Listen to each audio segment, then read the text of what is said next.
When we talk about inventory, we talk about goods either ready to be sold or are in the process of transformation and will be ready to be sold soon enough.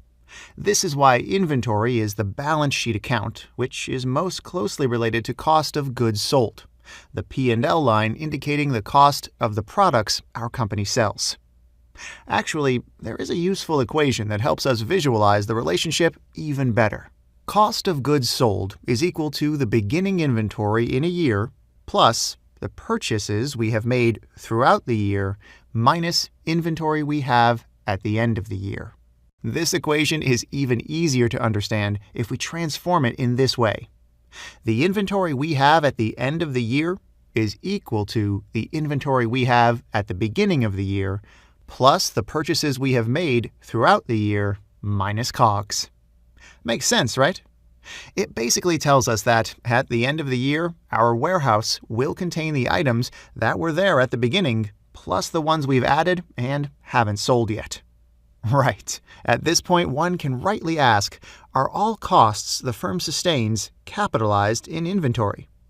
We kind of mentioned it before, but let's say it even better here. Some of the costs will be sort of capitalized and included in inventory when they are sustained. These are the product costs, expenses closely related to the creation of our product, the transformation necessary for it to be considered a finished good.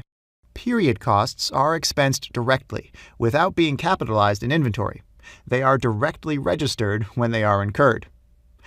Product costs comprise purchase costs, less trade discounts and rebates, costs of personnel directly involved in the production process, overhead expenses tied to production, for example, rent and electricity of the production plant, and other costs necessary to bring the product to its present location and condition.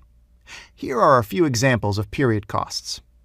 Expenses related to an abnormal waste of material, storage costs, admin costs, and selling expenses.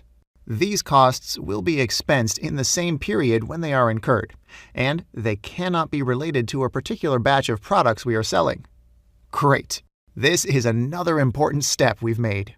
In our next lesson, we'll talk about the cost flow methods. See you there.